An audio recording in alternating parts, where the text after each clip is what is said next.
Peer Review is a series of podcasts designed to shed light on the extraordinary breadth and diversity of talent that sit in the House of Lords.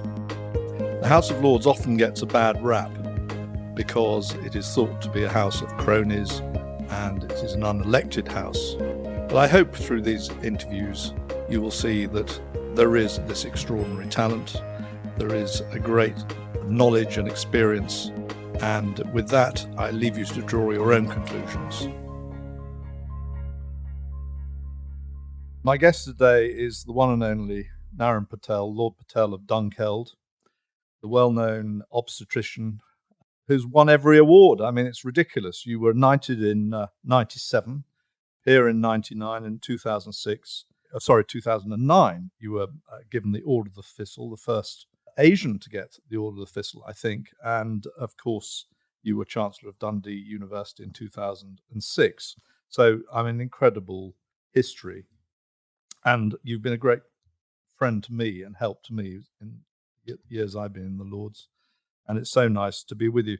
When you were made a peer, of course, you are allowed to choose a coat of arms and a motto. Can you remember what you chose? Actually, I didn't choose a coat of arms then. I chose the coat of arms when I was admitted to the Order of Thistle, because I think, as you know, it's quite mandatory to have a coat of arms then. Why did I not choose when I was a peer? Simple answer: cost. Yes, it's the most expensive private enterprise in the country. But when I did choose, it was an interesting exercise. With my background of Indian genes, Tanzanian birth, and British by domicile.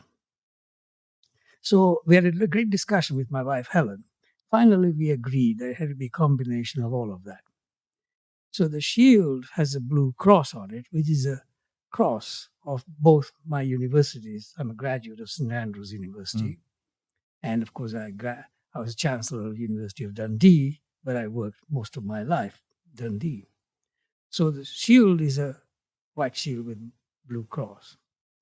I was born in Tanzania, so I chose, which is historically, supposedly, the place of birth of humanity, the Olduvai Gorge, Tanzania, where we all came from, supposedly.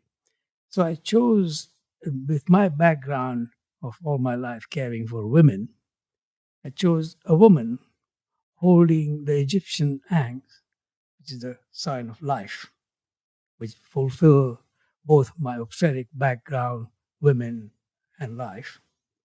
And the other side, I chose knowledge, reading a book. So it was a Greek god reading a book.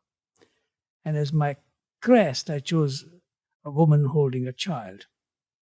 Now, something you are not privileged to, that I am many, many times, is that when you first hand the baby to the mother, the first look the mother has of her baby, which can never be repeated again because that's the first look, is something extremely special. And I wanted to have that caught in this image of mother and child, which was going to be my crest on the coat of arms. And I searched all over the place, including overseas.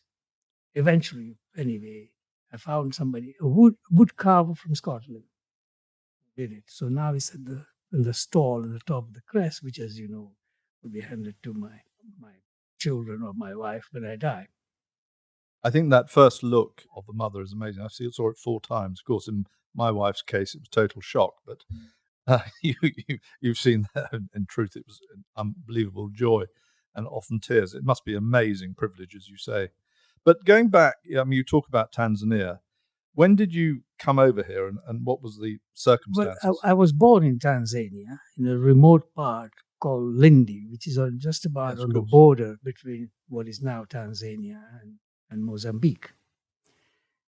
My father, who was not educated because his own father died at age 11, had been asked to go there for jobs from India. And I was born in a place called Lindi, Tanzania. We then moved to Dar es Salaam, which is the capital. Prior to that, I was placed, shall I say, dumped, maybe it was a better word, during a time when my parents had gone for holidays to India, which was a long holiday, so they put me into school. Was that going back to see their family? Yes, that's going back to see the family. And then I was moved to a Roman Catholic English school in a place called Baroda, now called Vadodara, in Gujarat, where I stayed for just over 3 years, during which time I didn't see my parents. And that was my first school. And then I went back to Tanzania, Dar es Salaam, where I did all my studies till equivalent of GCSE. And I came to this country age 17 on my own, with a view to doing A-levels and then enter medical school. And why did they choose Scotland? Or did you choose Scotland after that? That's an interesting and slightly... Not an obvious place. No. Interesting because I did A-levels in London. Oh, I see. I mean, my intention was to go into medical school in London or maybe some English medical school, because I didn't know Scotland. I'd never been there before that. But apparently, I didn't realize till I came to apply that because I came from, although it was a protectorate, so-called colonies, I had to go to the colonial office to get approval to apply to medical school. And what year are we talking about here? We talk about 1956. Yeah. And this guy, who was a typical colonial, and they're a breed apart, believe you me, he said, because of the East African territories going through the problems of seeking independence, they would approve only 2 people from Tanzania. And there was no sponsorship. It wasn't a question of funding or anything. It was just filling out your forms to say, yeah, this is a bona fide student from Tanzania. That's when I found out that he had no authority in Scotland, as I was about to apply to go to Dublin. So I applied to Edinburgh and St. Andrews. St. Andrews asked me to come straight away for an interview. This was Queen's College? It was St. Andrews University, Queen's College, yes. Right, yeah. And you've barely left that part of the world, have you, apart from to come to London and attend the Lords and obviously all the work you've done abroad, but you've lived in that area. Well, initially I did a year's surgery in Penzance. Ah, so you have left. Yes, silly me. And the way that happened was, I knew I had to get a good post, a first post, in what's known as a professorial unit, which I already acquired anyway in Dundee. But the professor of obstetrics said, do you want to do obstetrics? When I was a student, I said, yes. He said, once you've done your job in surgery and medicine, which is mandatory, initial jobs, you'll start in obstetrics in 1966, and that'll be it. So I had to find these 2 jobs, surgery and medicine. So having not firmed up on surgery, I eventually ended up in Penzance because the consultant there was a St. Andrews graduate. So he said, yeah, I'll take you. It was an interesting time. But looking back at that time, did you find there was racism or you were being prejudiced against? There was pretty open racism because there were no race rules as such. When I arrived in March 1956 to London, it was pitch dark because of all the coal that was being burnt, the soot, in the middle of the day. And I remember taking a bus from Heathrow to Victoria Station, where a guy met me and said, I have a room for you in Kilburn. And this house where mostly they were either Asians or black people. And that's where I stayed, 38 Priory Road, I still remember, Northwest 6. And I stayed there for also when I was at medical school during vacation, because I did jobs in vacation. And yes, there was. If you seek accommodation, it would clearly state no blacks. Mm-hmm. Sometimes no blacks, no Irishmen. But it was quite good. Once being thrown out of a restaurant, once being thrown out of Boots, as I remember. That we don't allow people like you in. But that was those days, and we moved a long way from there. Mm-hmm. And I think then things have changed. But yes, there was racism. And I think we shouldn't deny it. No. We should accept that there was the times. Yeah. Remember, racism isn't just about white and brown or black. I mean, racism existed in Africa too. completely Still different. does. Still does. Yeah. And of course, it's another form of bullying, and bullying exists in all society, doesn't it? Yeah. And we have to go through it. So you started pioneering the modern obstetrics back in Dundee, really. Yes, all my jobs have been Dundee except Penzance and a year I spent in University of And Florida. so in the time between you retiring and starting, I mean, what have been the big changes Enormous that change. you've been involved in and that you've Well, seen? Well, when I was a young doctor, if you had to, in a way, if you wanted to stay in academic department, so your ambition was to be an academic, you had to prove that you were capable of doing that. So obviously you had to find a niche research area. My research area was, why do babies not grow, so-called small for date babies, and why do babies sometimes come prematurely? So those were the two questions. But also during that time, we couldn't do the diagnostics that we can do now, even to find out if the baby was suffering, let's say, from lack of oxygen or diminished oxygen. And that's why I went to University of Florida in Gainesville to try and better understand the physiology and pathophysiology of these mechanisms by working on animals. And the model I chose was a chronic sheep model. The sheep are quite docile, and they allow you to do surgery on them and put catheters in lambs in utero, and then do blood sampling, etc. I learned a lot about sheep. It didn't apply much to humans, except one thing that we did learn. There was a rivalry between Oxford and physiology department in the University of Gainesville as to what happens to a fetus, human or otherwise, if there's a lack of oxygen, and how does the adaptation to that occur, either before labor or particularly in labor. And it's common knowledge that if a baby suffers a lack of oxygen, either in pregnancy or particularly in labor, it could cause severe damage, often leading up to severe brain damage. And we learned a lot about that as to how including human baby, adapts and mitigates against it. It protects his brain to a certain point, and is that window of opportunity to identify when it's still protected in the brain. During pregnancy, during labor, particularly. During labor, particularly, and that's what we learned. And I think that was one significant piece of research I didn't do. I was a team that did it. I was part of that team. And this was in Gainesboro or in Gainesville, yeah. University of Florida. Yeah. And it applied. Then, of course, we got the diagnostics in humans, how to detect that. And I remember going to Berlin because the professor there, who became friend afterwards, had devised a system of collecting fetal blood to detect lack of oxygen, which is still used now. And the technology must be amazing now. Technology now is amazing. I was at a period in time when development of obstetrics were phenomenal. Not only about this kind of diagnostics, better understanding of physiology and pathophysiology, but also about ultrasound came around, so we could actually see the baby in utero. Mm-hmm.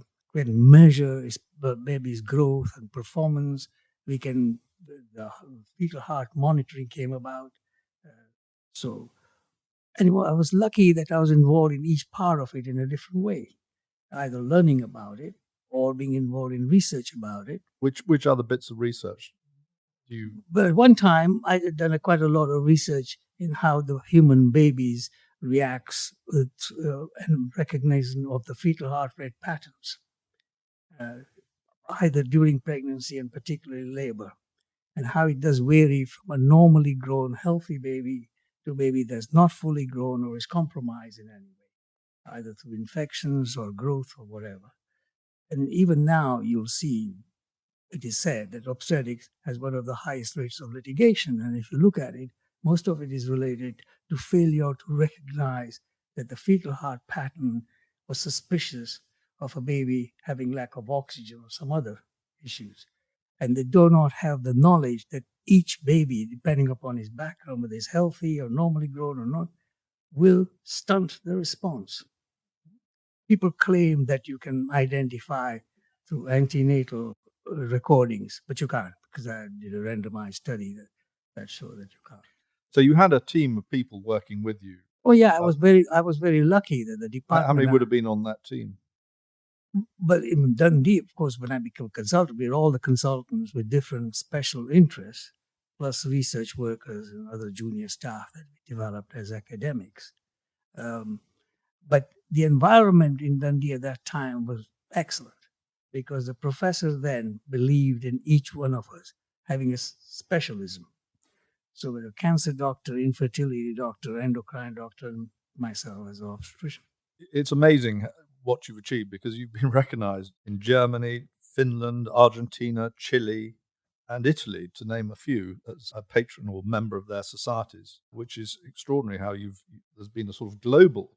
Yeah, but as an academic, though, you must understand, all academics have the opportunity to visit other departments and form collaborations, and often will lecture as either visiting professors or visiting lecturers.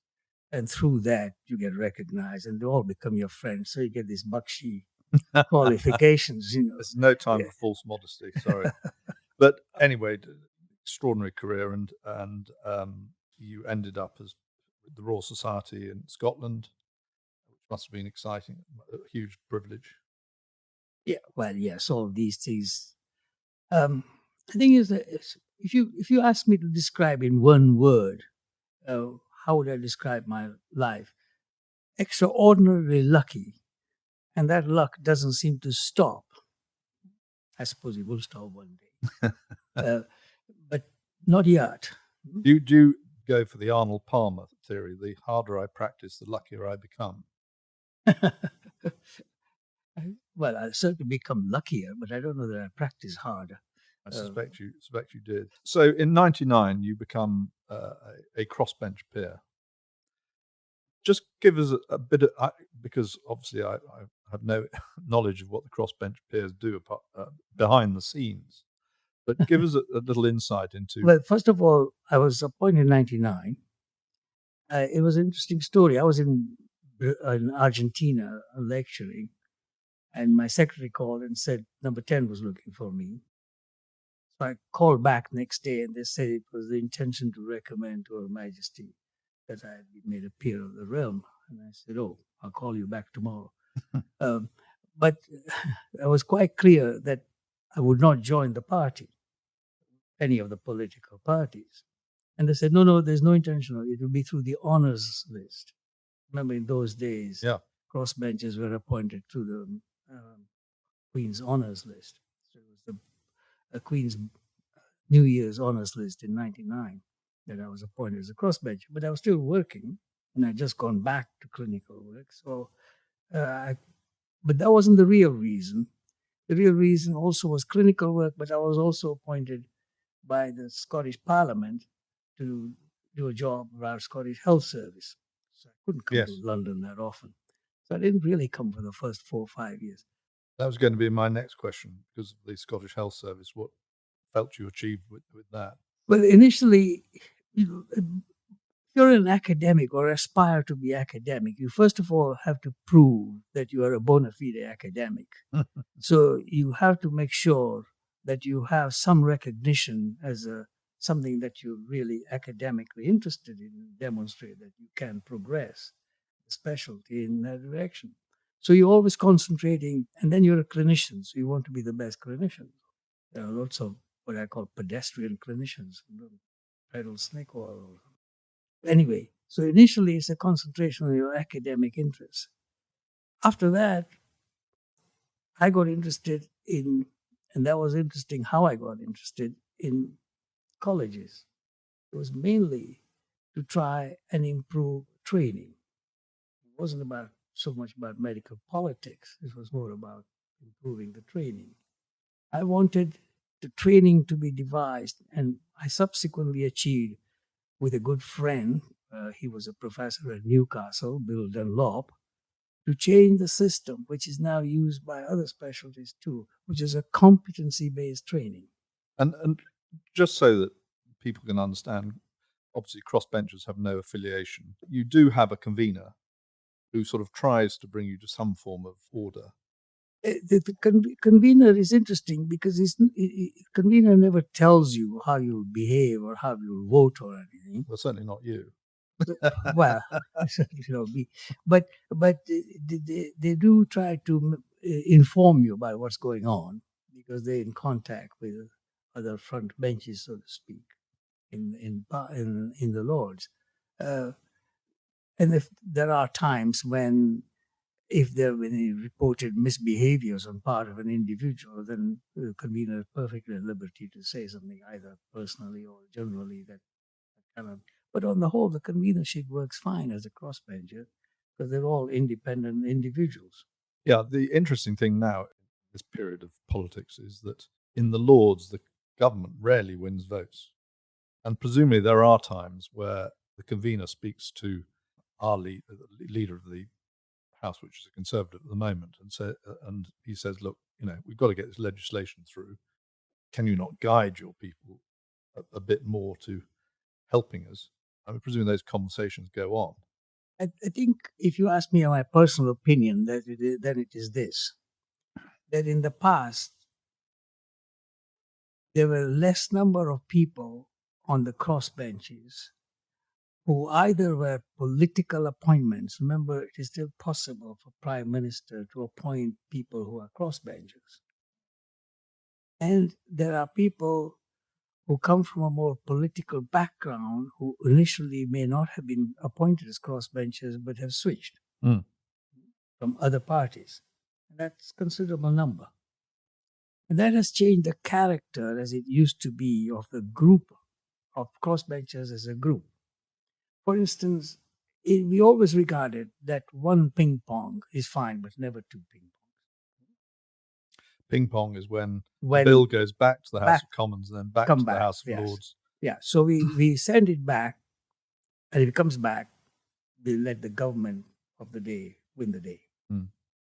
But thinking back in for your time, you've been involved in the Lords. What's the pieces of legislation that you feel you've had the most influence in and have enjoyed? Right. It was easy for me to influence the legislation when it was more scientific. So, for instance, when we had legislation related to embryo research or infertility or stem cell research, I had quite a bit of influence in changing it by the government of the day accepting it.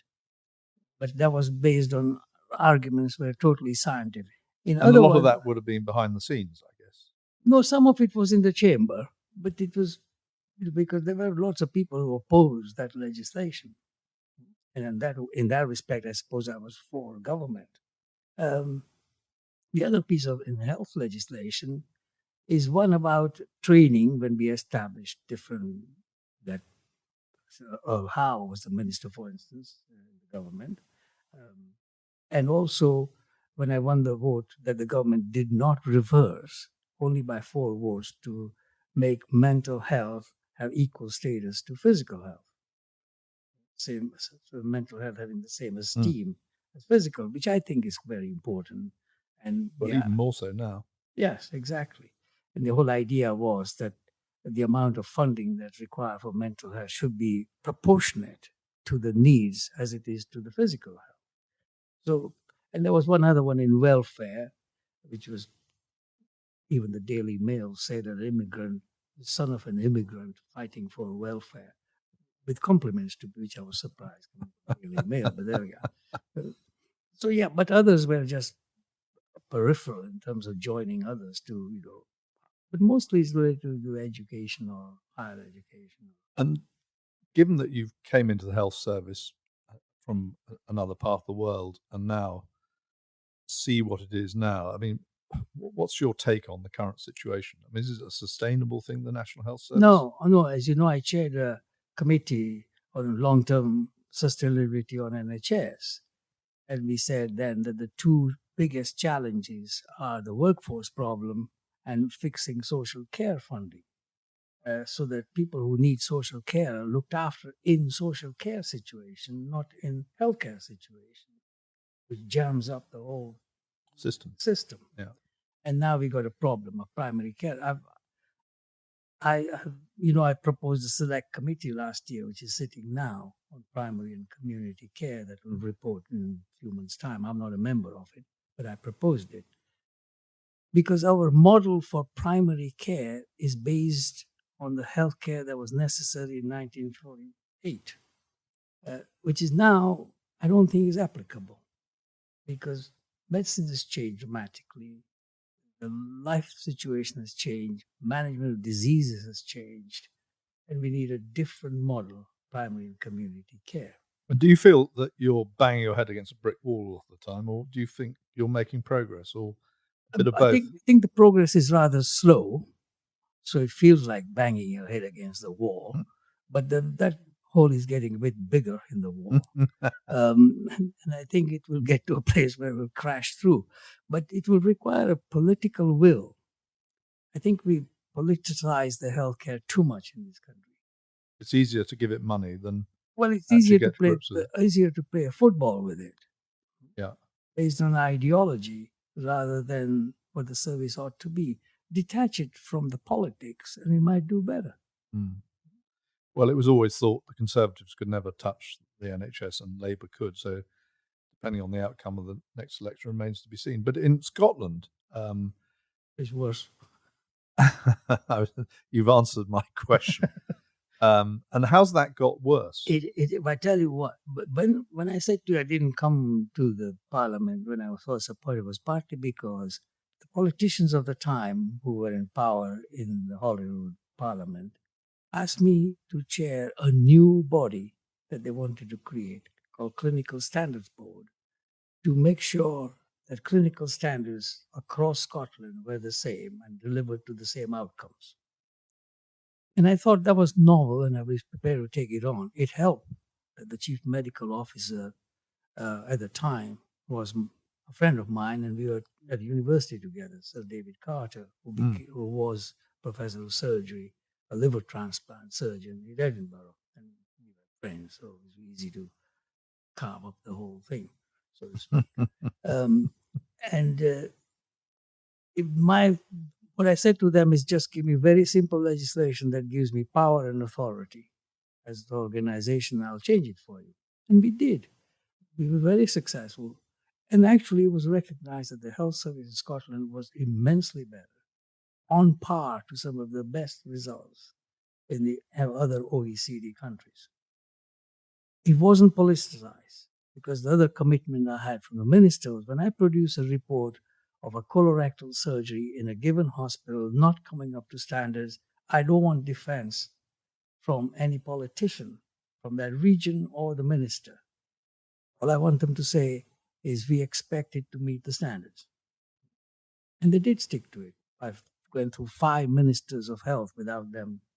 But then the government changed, and the party changed, and in control changed, and they started to politicize it more. And as the time has gone on, over a decade, it is now, because of this politicization, more and more bureaucracy is introduced, and the health service is facing worse problem than in England in some ways. So, winding back the clock, if you started your life again, you'd still do what you've done? Look, I'm tempted to say I could do all kinds of things and become a mountaineer. But you could have become a clerk. Whatever, you could have become a clerk. Yeah, you've gone back. But I had such fulfillment in the job I did, right? Yeah. That I cannot think of anything better. The pleasure of getting up in the morning, and I used to go straight to the hospital. My wife, Helen, will tell you that, because it was such a joy. I would go back tomorrow if they let me.